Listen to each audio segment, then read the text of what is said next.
dha'ifi wala aksa. Yang kuat mencakup yang lemah, tidak sebaliknya. Kalau di penjelasan di makalah yang singkat ini, bahwa suatu perintah atau larangan yang nilainya lebih kuat dapat atau boleh mencakup perkara sejenis yang nilainya lebih lemah, tetapi tidak sebaliknya. Yang ini perintah atau larangan lebih lemah tidak dapat mencakup yang lebih kuat. Dari kaidah ini dapat diambil pemahaman bahwa seseorang boleh menunaikan ibadah haji sekaligus umroh, tetapi seseorang tidak boleh menunaikan ibadah umroh sekaligus dengan ibadah haji. Jadi harus ada pemisahan-pemisahan yang mungkin tidak bisa digabungkan ya, di kolaborasi. Kemudian adalah yang kedua ini, seseorang boleh mandi wajib sekaligus mengambil air wudhu, tapi seseorang tidak boleh berwudhu sekaligus mandi wajib.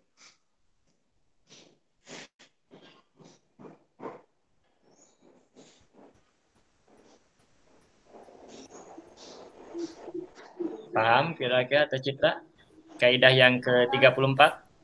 Insya Allah paham Ustaz. Jadi sesuatu hal yang besar bisa mencakup sesuatu hal yang kecil, tetapi sesuatu yang kecil tidak bisa mencakup sesuatu hal yang besar, gitu kali ya Ustaz? Iya. Contohnya tadi seperti haji dan umroh.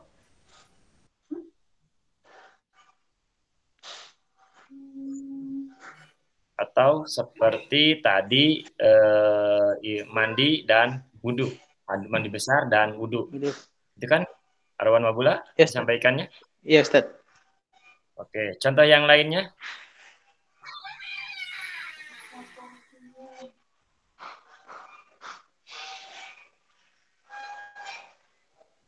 Contoh yang lainnya daripada yang tadi haji? Yang haji ya, mungkin kalau dalam sholat itu antara sholat sunnah sama sholat wajib juga Ustaz. Jadi hal-hal yang istilahnya apa ya? Jadi kalau di sini yang mencakup yang lemah, tidak sebaliknya.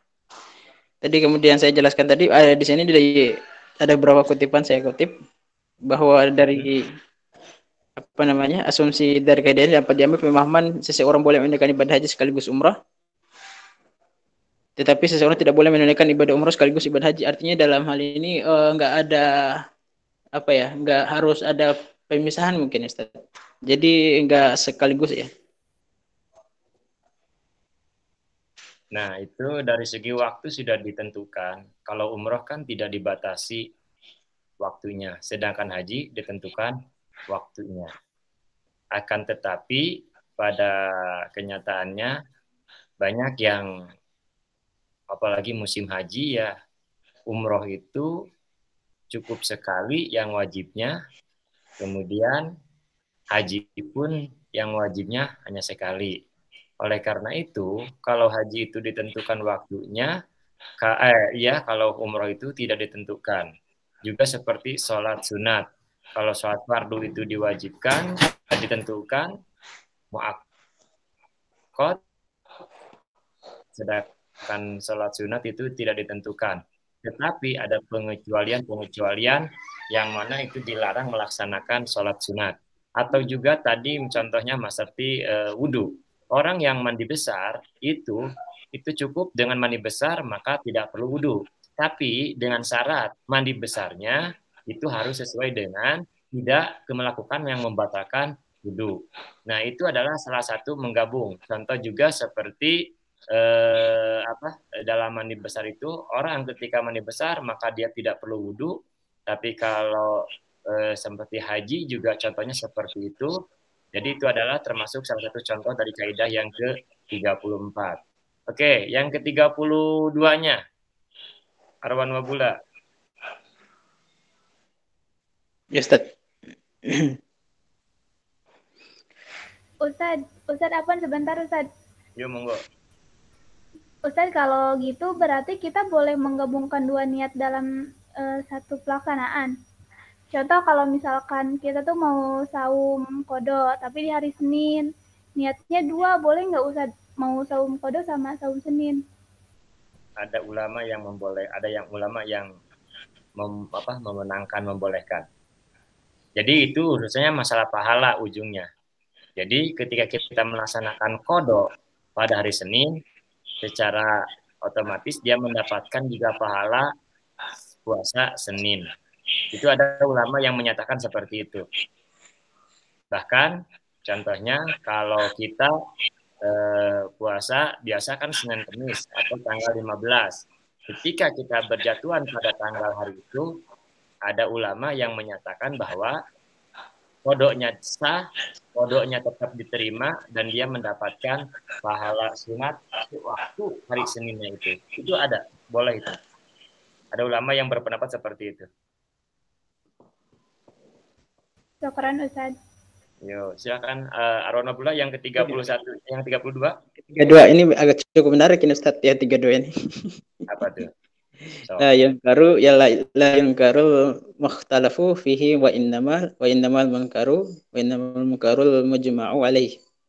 Tidak diingkari perbuatan yang diperselisihkan hukum-hukum haramnya, dan sesungguhnya yang diingkari adalah yang telah disepakati hukum haramnya. Nah, ini dari kaidah yang ke-32 ini, di sini bahwa diasumsikan bahwa seseorang tidak dianggap berbuat perbuatan yang mungkar ya. Yang ini ya. Kalau perbuatan yang dikerjakan itu haramnya masih diperselisihkan, artinya belum ada kejelasan gitu loh, Ustaz. Yeah. Nah, terus kemudian mengingat pendapat yang tidak diharamkan itu, maka perbuatan yang diucapkan itu tidak bisa disebut dengan perbuatan yang mungkar bila haramnya tidak masih belum ada kejelasan kayak gitu, masih diperselisihkan. Namun kalau misalkan perbuatan itu keharamannya sudah jelas, maka perbuatan itu disebut masuk ke mungkarannya. Kalau kayak gitu kira Ustaz. Itu maksudnya haram yang tidak jelas itu contohnya apa? Nah, ini kalau kehidupan kita sehari-hari itu kayak rokok, Ustaz, misalkan. Rokok ini kan masih diperselisihkan. Nah, rokok ini ada sebagian mengharamkan, ada sebagian enggak yang makruh kayak gitu kan. Terus kemudian banyak diperselisihkan keharamannya di kontes sekarang ya, Ustaz ya. Misalkan menyangkut juga ada binatang yang hidupnya di dua alam ya. Kayak macam katak ya. Nah, ini masih diperselisihkan. Oh, gitu. Jadi yang bersifat masih diperselisihkan itu ya, Ustaz. Nah, contoh seperti karena al-haramu bayinun wal halu bayinun. Kan haram itu sudah jelas, halal juga sudah jelas. Di antara itu, maka yang disebut dengan subhat. Maka contoh yang 2 tahun ke belakang itu ramai tentang masalah rokok. Rokok itu halal atau haram? Atau subhat? Atau makruh? Atau apa? Kejelasan hukumnya. Ketika ada yang mengharamkan, dasarnya apa? Dan itu hanya lingkup di Indonesia. Kalau di luar negeri kan nggak ada. Itu kan hanya pendapat daripada ulama-ulama yang terkumpul di suatu organisasi kan.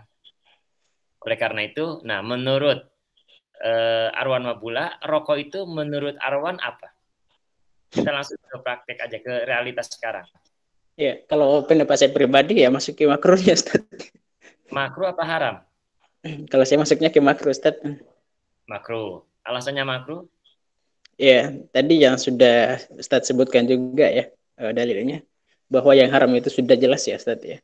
Kemudian ya cukup yang mengharamkan itu dari Allah ya, misalkan dari persoalan bangkai yang sudah diharamkan itu ya, keempat itu.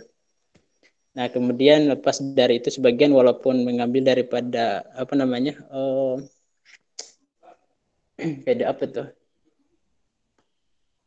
Hal-hal yang ini yang menyangkut tentang masalah amar dan kerusakan itu. Innamal khamru wal maisir wal ansab. Iya. Jadi beliau mempertimbangkan ke kerusakannya mungkin, Ustaz. Mudaratnya gitu. Jadi bisa diharamkan kayak gitu. Tapi kalau saya secara pribadi enggak, Ustaz. Kalau khamr kan 3 kali proses penetapan hukum. Asbabun nujunya. Yang pertama bahwa lebih banyak madaratnya daripada manfaatnya. Kemudian turun ayat yang kedua bahwa khamr itu adalah jangan mendekati khamr ketika mabok. La taqrabus shalah in antum sukaro. Itu belum diharamkan, masih banyak orang-orang pada waktu itu minum khamr. Walaupun sudah ada ayat yang menerangkan bahwa itu adalah lebih banyak madaratnya daripada manfaatnya, bukan berarti tidak boleh meminum. Tetap dia boleh meminum pada waktu itu. Kemudian ada satu kejadian, la taqrabus shalah in antum sukara, janganlah kamu mendekati salat ketika mabuk, karena ketika mabuk pikirannya sudah tidak menentu, sehingga pada waktu itu orang yang membaca ayat Al-Qur'an surat Al-Kafirun bolak-balik tidak habis. Nah, baru asbab yang ketiganya, turunnya ayat yang ketiga, innamal khamru wal maisir wal ansabu rijsun min amal fajtanibu. Nah, itu baru ayat yang ketiga yang memastikan bahwa khamr itu haram. Jadi ketika menerapkan suatu hukum, melihat daripada suatu asbabun nuzul itu, jangan langsung menyatakan haram, kecuali emang sudah ada dalil Al-Quran atau hadisnya yang menyatakan itu adalah haram. Akan tetapi Allah sendiri ketika menetapkan itu satu haram, menetapkan bahwa itu adalah haram dan ditinggalkan, itu melalui proses. Berarti di situ ada nilai sosial yang kalau dihubungkan dengan ilmu sosialnya. Nggak langsung mengkat bahwa itu haram.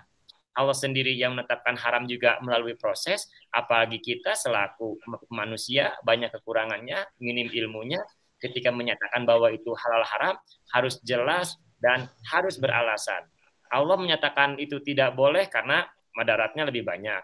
Allah tidak boleh karena lagi sholat. Baru setelah itu Allah mengharamkan fajtanibu, tinggalkanlah hal tersebut. Itu sudah mutlak. Maka menunjukkan bahwa khamr itu adalah haram.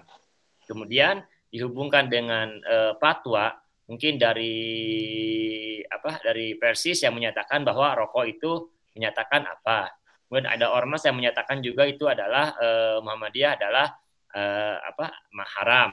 Kalau Persis itu ya kan, kalau NU itu adalah mubah. Nah, itu adalah salah satu daripada pola pemikiran para ulama yang menyatakan bahwa sesuatu itu bisa menjadi haram, menjadi haram. Contoh, nikah itu kan asalnya haram, tapi ketika menjadi halal ketika ada ijab qabul. Itu kan al aslu fin nikah al haram kan. Jadi asalnya nikah itu adalah haram, tetapi dia menjadi halal ketika ada ijab qabul. Kemudian ada contohnya juga yang lainnya seperti tadi rokok sudah dibahas, ada yang menyatakan haram, ada yang menyatakan makruh, ada yang menyatakan mubah. Itu adalah para pendapat ulama. Kemudian sesuatu yang halal juga bisa menjadi haram. Contoh, kita nikah niatnya ingin menzalimi, itu juga menjadi haram hukumnya.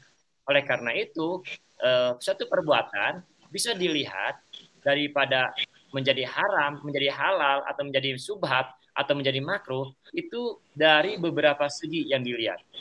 Oleh karena itu, polemik rokok sampai sekarang, walaupun mohon maaf orang-orang ormas yang Muhammad menyatakan haram, pada kenyataannya kan orang-orang Muhammad juga masih banyak yang ngerokok. Iya kan? Nah, iya kan? Contoh apalagi yang Persis yang menyatakan bahwa itu makruh, ya kan?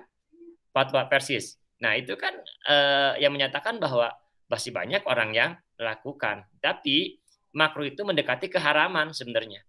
Nah, itu perlu kajian yang lebih mendalam, perlu dilihat dari beberapa aspek. Bahkan kalau kita makan sesuatu, maka akan menjadi makruh. Contoh, orang yang punya darah tinggi itu tidak boleh makan daging kambing. Apabila dia makan daging kambing, maka dia akan mengakibatkan kemadaratan dengan naiknya tekanan darah tingginya. Maka kambing bagi dia halal apa makruh atau haram. Kan seperti itu. Itu disesuaikan dengan daripada tagoil hukmi bil amkina wal azmina. Berubahnya hukum bisa karena situasi dan kondisi. Itu seperti itu kaidahnya. Ada yang mau komentar?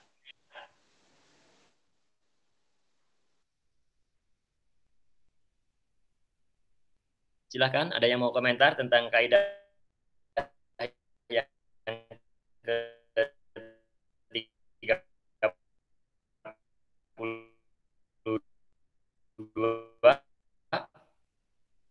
Ada yang mau komentar atau yang ke-33-nya? Arwan. Ya, Ustaz. Ya, suaranya agak sedikit ini, Ustaz. Apa? Suaranya agak putus-putus. Oke. Kaidah yang ke-33. Tadi 32. Tadi udah ini Ustaz tapi. Iya. Layan Kiru itu tentang masalah yang dilarang menjadi seperti haji dan wudhu atau mandi besar. Kaidah yang ke-33-nya? Ketiga ya Ustaz ya. Iya. Al-istighlu bighairil maksudi i'radu anil maksud. Berbuat yang bukan dimaksud berarti berpaling dari yang dimaksud. Sehingga karenanya batal yang dimaksud. Di sini dalam makalah saya ini biasanya ada yang orang bersumpah tidak bertempat tinggal pada suatu rumah, kemudian dia mondar-mandir di rumah itu, maka berarti dia telah melanggar sumpahnya. Tetapi kalau dia mondar-mandirnya itu untuk mengumpulkan barang-barang yang memang perlu dibawa dalam rangka kepindahannya ya, maka dia tidak melanggar sumpahnya, Ustaz. Nah, artinya saya perlu disederhanakan lagi mungkin maksud dari makalah ini, bahwa misalkan ada kesepakatan tadi ya, adakan suatu akad, kemudian masalah rumah tadi Ustadz ya, bahwa dia sudah menjualnya misalkan dan sebagainya, maka dia tidak ada lagi hak untuk mengambilnya misalkan selain yang memang di luar daripada kesepakatannya itu. Nah, cuma hanya kemudian tadi di sini ada misalkan dia pulang pergi ke rumahnya itu masuk ke dalam apa dan sebagainya. Biasanya kan kalau kita kenal itu Ustadz, kalau udah jadi milik orang lain masuk di dalam rumah itu kan udah nggak bisa kan Ustadz ya. Betul. Nah, tapi kalau misalkan di dalam proses ini yang yang misalnya barang-barang yang perlu diambil, yang kemudian masih mondar-mandir masuk di dalam ambil barang-barang itu, nah itu yang dimaksud di sini Ustadz, kedanya artinya bahwa dia tidak melanggar sumpah tadi, bahwa dia udah Ustadz, kalau ini apa ya, punya kayak gitu Ustadz. Nah, jadi ketika ada satu perjanjian bahwa bukan berarti untuk memiliki, mondar-mandir itu bukan berarti sumpah itu sumpah. Kalau dalam jual beli mungkin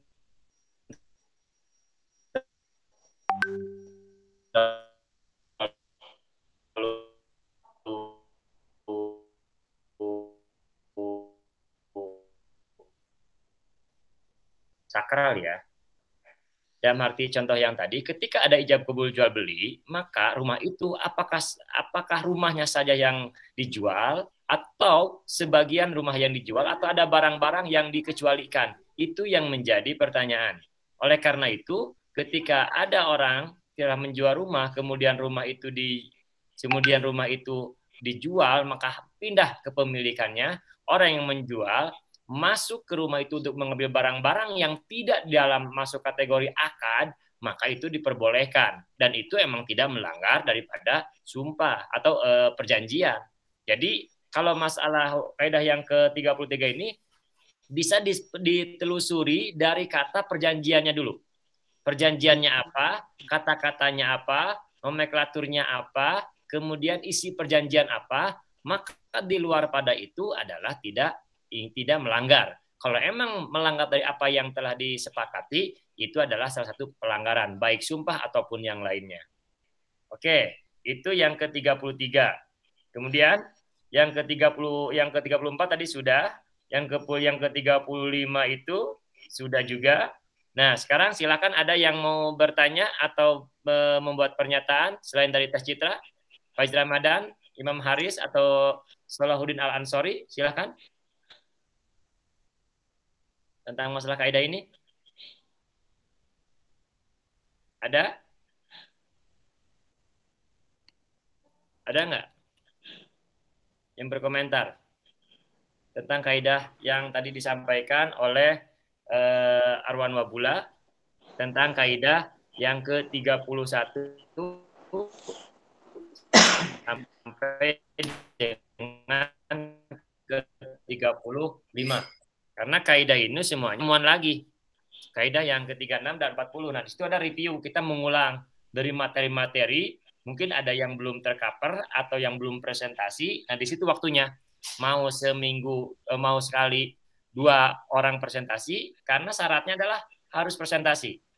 Ini baru yang presentasi adalah Tes Citra, kemudian Muhammad Ajam, Muhammad Maulana Pais, kemudian Ilham Gutawa, sekarang Arwan Wabula, kemudian Ahmad Fadil, sedangkan yang lainnya belum. Sedangkan kaidah yang dalam silabus itu adalah tinggal 36 sampai 40. Nah, itu oleh karena itu dipersiapkan untuk persiapan daripada kaidah-kaidah ini. Dan kemudian Bapak sarankan juga untuk menambah daripada wawasan atau kaidah-kaidah ini, tolong Bapak punya tugas yaitu untuk membaca, bukan memiliki ya, untuk membaca buku kaidah fikih muamalah kuliah. Ada yang sudah punya belum? Belum ada, Ustadz.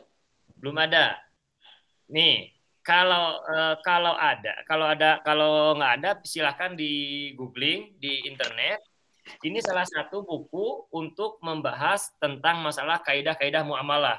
Jadi kalau Bapak sampaikan selama ini kan tidak ada klasifikasinya, karena dalam kaidah muamalah itu kan banyak. Ini yang termasuk kaidah Yang termasuk kaidah akad tabaru apa saja, apa yang masuk dalam kaidah akad musyarakah apa saja kaidahnya. Itu belum ada pengklasifikasian. Itu Bapak hanya menyampaikan secara globalnya. Oleh karena itu, untuk lebih paham lagi daripada materi ini, alangkah baiknya kepada semuanya untuk membaca daripada 2 buku yang Bapak sarankan. Tidak perlu untuk memiliki, tidak perlu untuk membeli, bisa dilihat di internet atau di googling, atau meminjam di perpustakaan. Bukunya udah lama, yaitu pengarangnya siapa ya? Dr. Haji Abbas Arfan, itu 99 kaidah fikih muamalah kuliah. Itu udah ada yang mendengarkan belum? Buku itu. Ada, Ustaz. Nah, itu syarat itu untuk pengantar, karena buku yang harus dibaca itu adalah salah satunya adalah 99 kaidah fikih muamalah kuliah. Kemudian kaidah fikih muamalah itu ada 2 buku. Nah, di situ ada pengklasifikasian tentang akad-akad. Yang namanya akad itu nanti hubungannya dengan mata kuliah yang sebelumnya, yaitu akad-akad. Tadi apa mata kuliah apa? Akad-akad apa ya? Bapak tadi lupa. Tadi itu tentang hukum akad syariah, ya kan? Nah, dari hukum akad syariah ini, maka akad-akad itu akan dibantu dengan kaidah-kaidah fikih muamalahnya, yang mana itu harus ada pengklasifikasian. Bapak hanya menyampaikan 40 aja cukup. Nah, sedangkan itu belum ada pengkategorian yang mana yang termasuk kategori kaidah yang termasuk akad tabaru atau musyarakah atau mudorobah. Nah, itu salah satunya yaitu dengan membaca daripada karangan dari Dr. Abbas Irfan LC itu cukup untuk sebagai standar daripada kita bisa mengklasifikasikan daripada kaidah-kaidah yang ada. Kalau kaidah fikih ekonomi itu kurang lebih ada 99 kaidah yang dulu pernah dikeluarkan oleh Turki Utsmani. Nah, pada masa itu para ulama ahli fikih yang ada di bawah kekuasaan Turki Utsmani itu dikumpulkan dan mengeluarkan suatu kaidah ekonomi atau kaidah muamalah sebanyak 99. Nah, itu adalah kepanjangan daripada itu banyak ulama yang mengklasifikasikan kembali kaidah-kaidah yang ada. Atau nanti kita akan bisa memahami cabang daripada kaidah al-umur bimaqasidiha apa saja, kemudian kaidah al-yakinu la yuzalu bisyak apa saja. Nanti ada bagian-bagiannya. Nanti membuat seperti skema yang mana ada pembagian-pembagian yang khusus untuk membahas tentang masalah kaidah-kaidah fikih ekonomi atau kaidah-kaidah fikih muamalah, yang mana kaidah itu sudah diklasifikasikan. Jadi salah satunya adalah untuk membaca, Bapak sarankan ya untuk semuanya, untuk membaca 2 buku aja. Atau 1 buku nggak apa-apa, yaitu kaidah 99 kaidah fikih muamalah. Ada yang sudah punya belum bukunya? Sudah ada yang punya?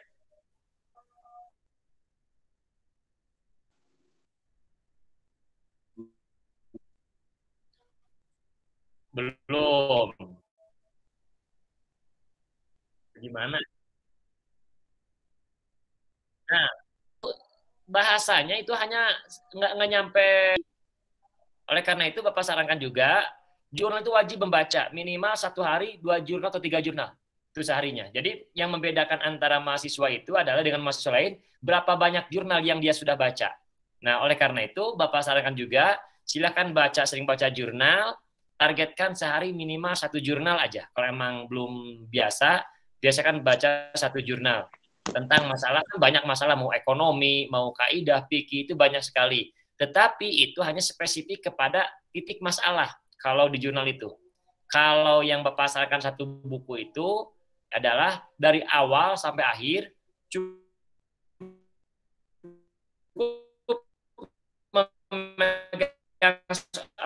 memahami 1 buku itu akan bisa kita untuk melebarkan daripada pemikiran kita. Bapak ada ini, nih, ada yang sudah lihat ini belum? Ya, Bapak sampaikan ini. Nih. 99 kaidah fikih muamalah kuliah. Ini aja dulu. Ternyata di dalamnya itu ada spesifikasi pembagian-pembagian. Ini pembagian daripada kaidah-kaidah yang 40 itu dibagi.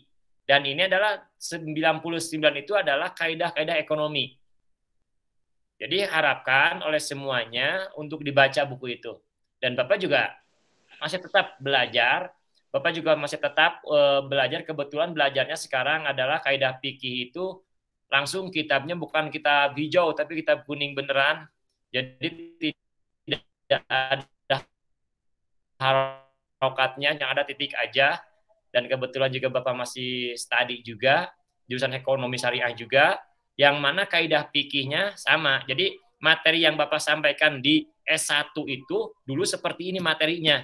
Nah, untuk disampaikan nanti di semester 2 atau di S2 itu beda lagi. Jadi ini standar awal daripada mempelajari kaidah-kaidah fikih ekonomi. Semakin banyak baca buku, semakin banyak referen, maka akan semakin banyak wawasan kita. Kendalanya mahasiswa sekarang itu adalah masalah time reading-nya, yaitu seberapa banyak waktu yang dia luangkan untuk membaca buku. Itu yang membedakan antara mahasiswa yang punya wawasan lebih luas daripada mahasiswa yang mungkin dia berpedoman atau baru membaca 1 buku. Itu yang membedakannya.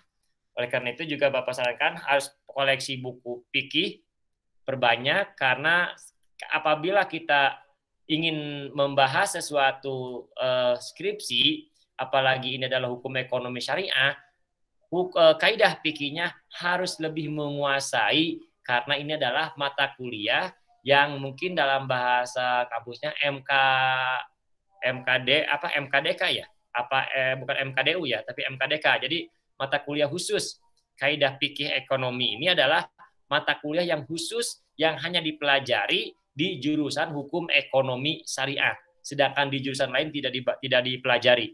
Nah, dan ini adalah sebagai dasar standar mahasiswa untuk mengembangkan sesuatu dari hal ekonomi berdasarkan kepada kaidah-kaidah fikih muamalah, sehingga kita berpendapat atau kita mengeluarkan pernyataan insya Allah akan sesuai dengan apa yang telah dikaidahkan, karena ilmu itu adalah berdasarkan dari apa yang kita baca. Oke, ada yang mau berkomentar atau mau membuat pernyataan atau pertanyaan tentang kaidah-kaidah fikih? Yang ke kaidah 93 tadi Ustaz, itu apa namanya? Turunan dari kaidah yang ke-40 ini ya Ustaz ya tadi ya? Semuanya ada. Bapak 2 bulan kemarin kebetulan ini 99 itu kumpulan daripada kaidah-kaidah. Kaidah-kaidah yang dulu waktu di zaman Turki Utsmani ini dibuatkan kaidah, dan ini adalah bagian daripada kaidah-kaidah yang ada 40 itu. Kan Bapak sampaikan cuma 40. Sebenarnya kalau Bapak sampaikan sampai 99, waktunya bakalan cukup, dan kemudian kan kalau kuliah itu Bapak hanya menyampaikan kunci-kuncinya saja, tidak menyampaikan secara mendetail. Asalnya Bapak mau ngajar itu adalah kitabnya Mabadiul Awaliyah, dari pengertian sampai tamat. Kemudian Bapak komunikasi dengan pihak jurusan, tidak seperti yang di pesantren. Belajarnya cukup dosen itu memberikan celah-celah atau membuka pintunya, silakan nanti mahasiswa sendiri yang mengembangkannya. Oh gitu. Akhirnya asal rencana Bapak mau mempelajari, membuka kitab Mabadil Awaliyah dari awal sampai akhir, jadi targetnya adalah bisa, bukan targetnya beres pertemuan. Yang penting semua mahasiswa harus bisa, karena ini adalah mata kuliah khusus untuk jurusan hukum ekonomi syariah. Seperti itu yang Bapak pahami tentang masalah kaidah. Kaidah ekonomi atau yang jumlahnya 99 kaidah ekonomi muamalah yang kuliah, yang maksudnya adalah umum. Silakan, ada yang mau bertanya? Ada yang mau bertanya? Tentang masalah kaidah-kaidah ekonomi, silakan.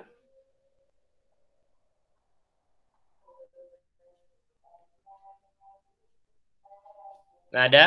Kalau emang nggak ada, silahkan untuk googling atau mencari daripada materi yang insya Allah minggu depan harus Bapak menerima laporan daripada apa yang Bapak tugaskan untuk minggu depan. Satu, untuk mempresentasikan mahasiswa yang belum presentasi.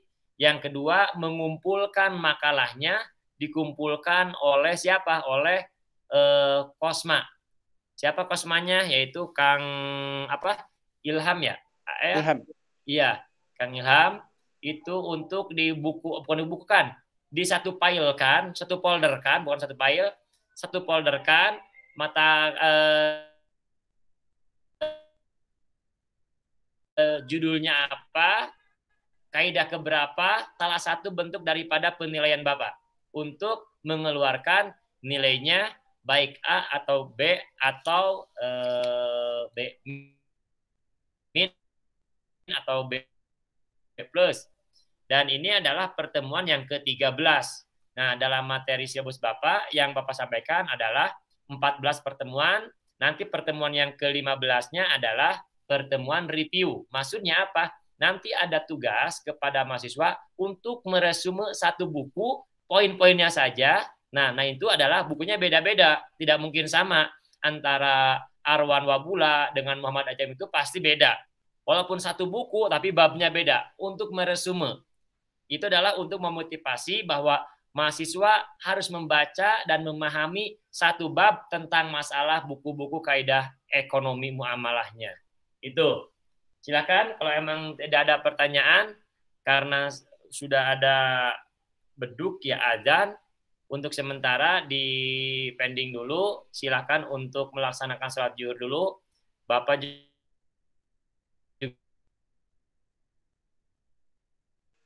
juga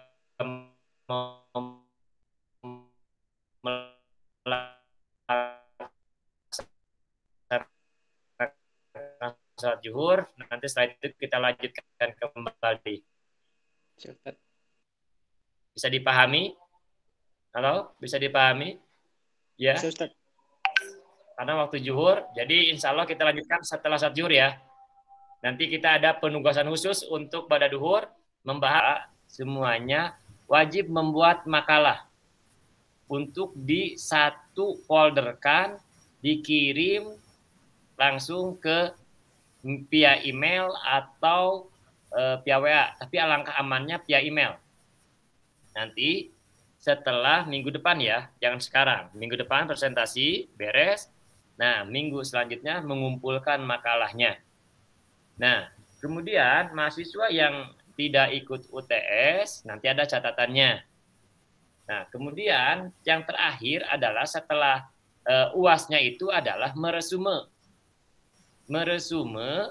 dari beberapa sumber atau beberapa bab yang Bapak kasih tugas. Contohnya bukunya pengarang ini, kemudian babnya bab 1 sampai bab 2 untuk siapa. Nah itu.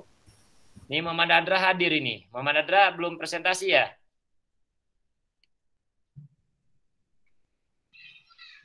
Ini ada nih Muhammad Hadra nih. Oke. Ya. Bisa dipahami nggak?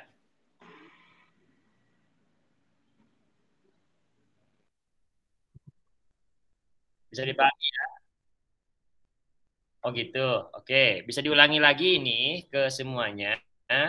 Tadi sudah disampaikan tadi yang mendengarkan Teh Citra tahu nih Kang Rifki Firdaus ada enggaknya, tapi gambarnya mah ada. Takutnya dia lagi khawatir lagi sholat dulu atau gimana. Yang pertama tadi Bapak tugaskan, yang pertama adalah mahasiswa membuat makalah.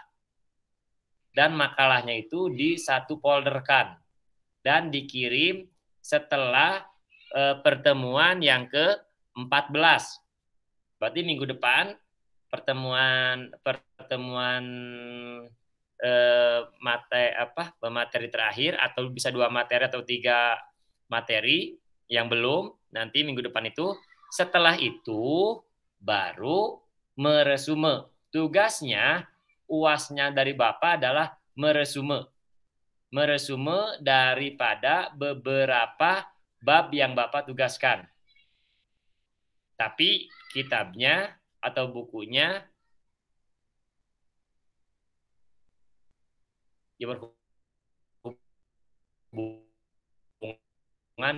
dengan kaidah fikih ekonomi. Itu contohnya bukunya Pop Jajuli, atau juga bukunya Nang Hidayat. Kemudian ada lagi, jadi beberapa sumber. Bapak insya Allah bukunya itu Bapak tuliskan, nanti di-share ke Kosma, kirim ke Kosma, nanti Kosma yang membagikan ke teman-temannya. Itu adalah salah satu persiapan. Oleh karena itu, bagaimana caranya untuk tugasnya itu cepat selesai, yaitu harus baca buku, harus dibaca dulu. Bukunya yang Bapak beri tugaskan itu nanti minggu depan Bapak di-share, kurang lebih Bapak megang buku itu 1, 2, 3, 4, 5, 6, 7, 10 buku ini ada. Kebetulan Bapak megang baca 10 buku. Nah 10 buku ini tolong diresume, nanti buku mana, bab mana, setelah Bapak membagi-bagikannya, tergantung daripada materi yang sesuai dengan yang dipresentasikan. Itu. Oke, kira-kira bisa dipahami nggak? Bisa, Ustaz. Nah, kalau kita kuliah luring, kira-kira bisa nggak? Luring. Yang di Jakarta, siapa aja yang ada di Jakarta?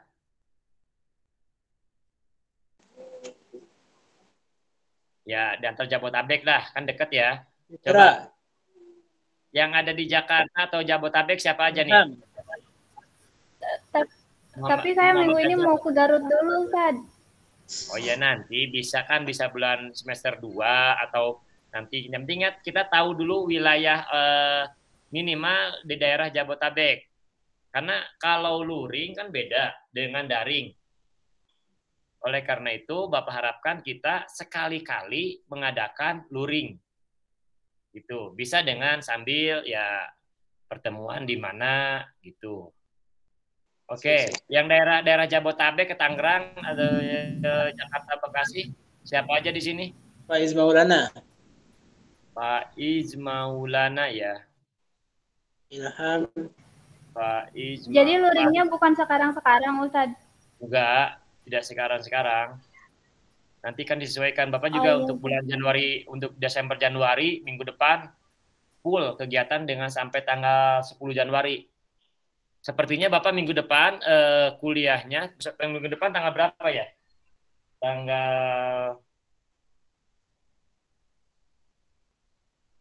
Nanti Bapak lihat dulu kalender dulu. Tanggal 21 ya. Nah, kemungkinan tanggal 21 atau tanggal 28 Bapak sepertinya Bapak ngajarnya nggak di rumah, tapi di luar.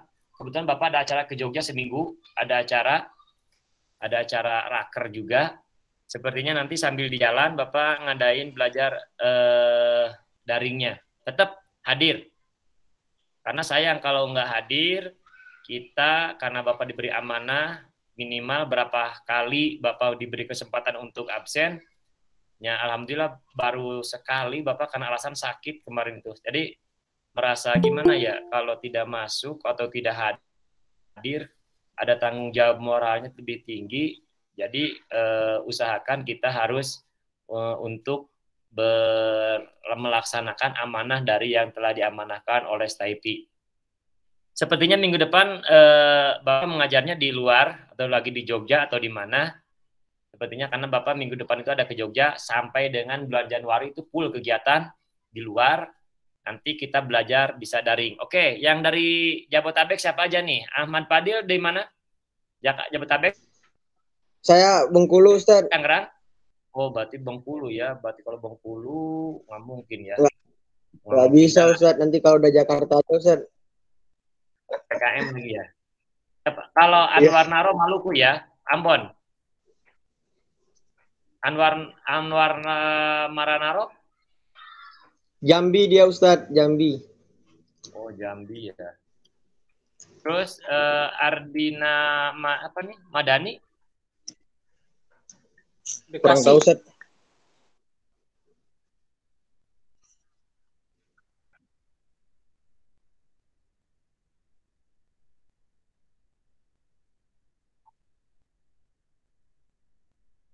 Dia di Bekasi ya. Pokoknya udah berapa minggu dia nggak masuk nih. Arwan Mabula, Ambon apa Maluku? Ambon. Ambon ya. Sama aja sih kayak Maluku, Ustaz. Tinggalnya ya, bukan berarti walaupun di Ambon, kalau emang di Bekasi atau di Jakarta. Kalau Ilham? Tanjung Priok, Ustaz, sekarang. Tanjung Priok tinggalnya. Ya, Ustaz. Kalau Imam Haris? Ada yang tahu? Imam Haris ini Tangerang, Depok ya? Sulawesi, Ustaz, kayaknya, Ustaz. Sulawesi. Bukannya yang di Tangerang itu? Tangerang bukan? Tinggalnya. Tangerang ya? Tangerang apa Sulawesi ya? Iya. Ada dari Sulawesi. Tangerang. Sulawesi mah Bambang. Oh, enggak ada yang dari Sulawesi. Maulana Faiz. Oh iya, Deng. Maulana Faiz. Itu Kebayoran, Ustaz. Kemayoran. Jaksel. Jakarta ya. Ustaz. Azam. Muhammad Azam. Bekasi. Kemudian Hadra.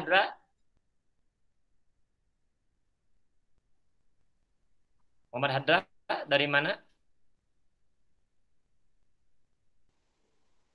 Atau ada yang tahu temannya? Lampung, Ustaz. Tinggal di mana? Di Lampung. Di Lampung atau di enggak di Jakarta? Enggak, Ustaz. Oke. Rifki Firdaus? Ya, Ustaz. Garut. Ya, Ustaz. Garut, Ustaz. Garut. Nggak pernah ke Jakarta? Pernah 2 kali ke Gesel. Daftar aja. Terus Salahuddin. Ada yang tahu? Dia masih di Raja Bodetabek juga, Ustaz, kalau nggak salah. Depok? Kalau nggak salah antara itu Ustaz Depok. Iya, kalau nggak salah. Apa di Pamulang? Jadi Pamulang Imam Haris itu. Kira-kira kayak gitu lah, yang jelas sekitar Jabodetabek juga, Ustaz. Citra? Saya pindah-pindah, Ustaz. Kadang di Garut, kadang di Sunter, kadang di Bekasi. Oh, nomaden ya? Iya, Ustaz.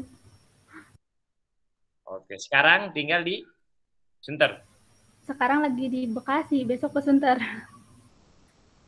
Oh gitu, banyak rumahnya ya, hebat. Oke, ini teman-teman yang sekelas ini pernah luring nggak? Belum pernah, Ustaz.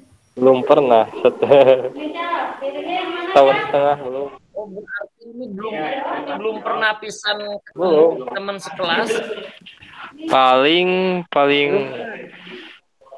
kalau semua belum pernah. Kalau semua paling 5 atau paling banyak 5 lah. biar sampai Berarti semua silaturahminya gitu. masih terhambat. Silaturahminya masih terhambat dengan PPKM. PPKM Ustaz. Ya mudah-mudahan lah tahun depan bisa luring, PPKM-nya sudah benar-benar longgar, dan ini adalah salah satu kendala daripada belajar dengan daring. Gitu. Bapak juga kalau ngajar seperti ini perasaan beda. Waktu jadi mahasiswa, Bapak juga 3 semester, itu dalam 1 semester 2 kali pertemuan. 2 kali pertemuan dengan dosen cukup. Apalagi sekarang. Oleh karena itu, kepada semuanya, mudah-mudahan kita bisa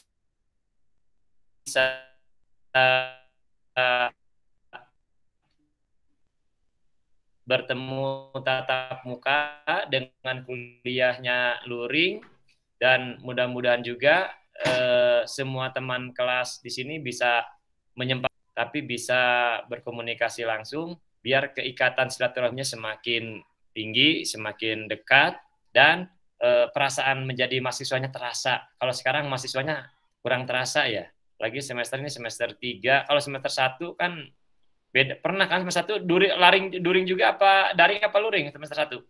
Dari masuk sampai sekarang Ustaz? Pokoknya dari awal sampai sekarang. Paling pernah Ustaz, pas apa namanya? Pas ujian masuk pernah kumpul gitu hampir semua lah. Cuma ini yang beasiswa itu enggak semuanya.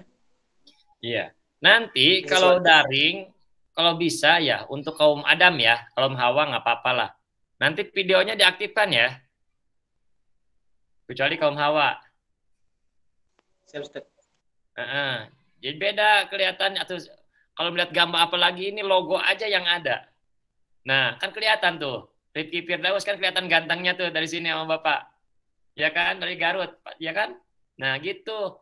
Jadi Muhammad Azam atau Muhammad Hadra, Ilham, selaku Kosma, ini kan Kosma. Kemudian Ahmad Fadil Apip, tuh. Usahakan nanti setelah kita semester selanjutnya ya kita bisa videonya jangan ditutup lah. Atau juga ya kalau emang lagi ada masalah, kalau gimana ya apa juga sih sebenarnya. Bisa sambil ngopi kok, bisa sambil minum. Yang penting jangan rokok aja, karena rokok bahasan di Istimbatul Hukmi adalah makruh ya. Persis menyatakan rokok itu makruh apa haram? Makruh. Ya makruh, ada yang haram juga Ustaz. Kalau Muhammadiyah mengharamkan ya. Ya itu kan fatwa ulama. Kebetulan kalau di Bandung saya di Pajagalan, bukan di Ciganitri, teman-teman yang pada jadi dosen juga semua di Ciganitri, Dr. Latif itu teman kampus Bapak. Kemudian siapa itu Pak Hasan Ridwan itu yang di STAIPI Bandung itu. Dan Jakarta kan baru 2 tahun berjalan ya STAIPI-nya. Mudah-mudahan STAIPI ini adalah pilot project mahasiswa pertama, dan insya Allah kalau mahasiswa pertama itu diprioritaskan daripada mahasiswa selanjutnya. Karena cikal bakal STAIPI ini adalah mahasiswa ini yang pertama, baik KPI ataupun HES. Jadi akan terngiang oleh rektornya, oleh ketua STAI-nya. Inilah mahasiswa pertama yang menjadikan STAIPI Jakarta itu. Tanpa ada mahasiswa yang ini, nggak mungkin mahasiswa STAIPI akan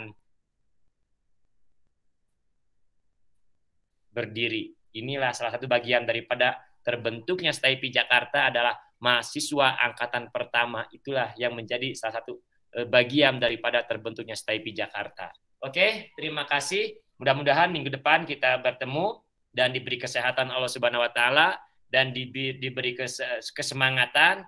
Jangan lupa time reading-nya ditingkatkan. Baca referennya semakin banyak, jangan hanya 1 buku, beberapa referen agar kita bisa sharing ilmu dengan yang lainnya. Bapak juga tidak menyatakan Bapak bisa, tapi Bapak juga banyak kekurangannya, kita saling berbagi. Mungkin kalau Bapak kurang atau Bapak salah, tolong diperbaiki, ditegur, atau dikritisi. Oh ini Pak salah, nggak apa-apa, kita welcome. Bapak pribadi siap menerima kritik. Ketika Bapak salah, tolong bantu untuk diluruskannya. Oke, kita tutup Thalabul Ilmi ini dengan bacaan Kifatul Majlis. Subhanakallahumma wa bihamdika asyhadu an la ilaha illa anta astaghfiruka wa atubu ilaik walhamdulillahirabbil alamin. Akhirul kalam. Wassalamualaikum warahmatullahi wabarakatuh.